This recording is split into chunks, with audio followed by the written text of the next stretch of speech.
তোমার বন্ধুতে রূপান্তরিত হবে। পঁয়ত্রিশ কি বলেছে? এই গুণের অধিকারী করা হয় তাদেরকে যারা চরম ধৈর্যশীল, তারা এই গুণের অধিকারী হয়। আর এই গুণের অধিকারী করা হয় যারা চরম সৌভাগ্যবান। আমি বলবো বাংলার মানুষকে ধৈর্য ধরার জন্য ধৈর্য ধরেন। আল্লাহ পাক আপনাদেরকে এক জুলুম থেকে রক্ষা করেছে।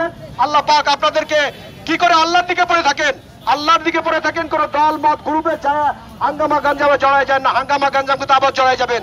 কারণ এই যে দেখেন আমি কথা বলতেছিলাম শান্তির কথা, এখানে আমি কথা বলবো কেন? কথা বলতে হবে সকলকে ন্যায় এবং ইনসাফের কথা বলবেন, কোন মেতেই বেইনসাফ কথা বলতে পারবেন না। ন্যায় বিচার করবেন, ন্যায়ের কথা বলবেন, মানুষের অধিকারের কথা বলবেন। কোন মতেই যেন আমাদের দেবতারা সামনে খাড়িয়ে আমাদের আবার নানান দেবতায় বিভক্ত না করে ফেলে। আল্লাহ এই বিজয় দিয়েছে, আল্লাহ পাক এই বাংলাদেশে যে বিজয় হয়েছে আল্লাহ পাকের তরফ থেকে বিজয় এসেছে। এই দেশের এই বিজয় আওয়ামী লীগ বিএনপি আনতে পারে নাই, জামাত ইসলাম আনতে পারে নাই, কোন দল আনতে পারে নাই। এই আন্দোলনে যারা ছাত্র জনতা ছিল, এই ছাত্র জনতা আল্লাহর দিকে তাকিয়ে আন্দোলন করেছে, রাজপথ স্তম্ভিত করেছে। তাদের অধিকার প্রতিষ্ঠা দরকার। আমি তাদের অভিভাবক হিসেবে কথা বলছি। এই বাংলার জমিনে ন্যায় এবং ইনসাফ প্রতিষ্ঠা হতে হবে। যে বা যারা রয়েছেন, যারাই আসবেন, আমি ইউনূস সাহেবকে গালাগালি করছি না। ইউনূস সাহেব সে সুদের কারবার করে করুক, সে একজন মানুষ, তার অনুভূতি যে কোনো সময় জাগ্রত হতে পারে, যে কোনো সময় একজন মহামানব হয়ে যেতে পারে।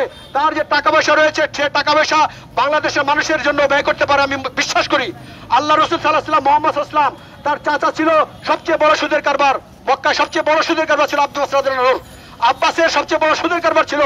অথচ আব্বাস কি করেছে? মুহাম্মদ সাল্লাল্লাহু আলাইহি ওয়াসাল্লাম সবার আগে বলেছে আব্বাস রাদিয়াল্লাহু আনহুর যে সুদের কারবার ছিল সব টাকা মাফ করে দেওয়া হলো, কাউকে আর সুদ দিতে হবে না। এমন ঘোষণাও আসতে পারে। আমরা আশা করি তত্ত্বাবধায়ক সরকারের কাছে আমরা আশা করব সেজন্য বাংলার মানুষের বুকে তাকে যেমন মানুষ অপছন্দ করে, সেজন্য পছন্দনীয় কোনো কাজ করে, যার কার্যক্রম দেখে মানুষ হাত ছেড়ে বাঁচতে পারে। যারা ডাক্তার ইউনূস বাংলাদেশের জন্য একজন কল্যাণকর ব্যক্তিত্ব।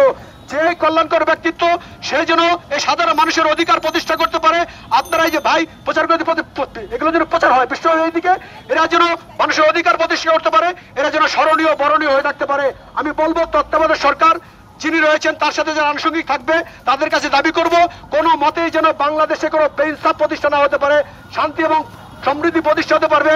সেনাবাহিনীদের বলবো আপনাদেরকে বাংলাদেশের মানুষ স্বাগত জানিয়েছে, আপনাদের কার্যক্রম পছন্দ হয়েছে এবং আপনারা যে কার্যক্রম প্রদর্শন করেছেন বাংলাদেশের মানুষ আপনাদেরকে শ্রেষ্ঠ সন্তান হিসেবে গ্রহণ করেছে। আপনাদের সকলের প্রতি শান্তি এবং বাংলাদেশ শান্তি প্রতিষ্ঠা হোক এই কামনায় করছি। আপনাদের সকলের প্রতি শান্তি এবং কল্যাণ প্রতিষ্ঠা হোক।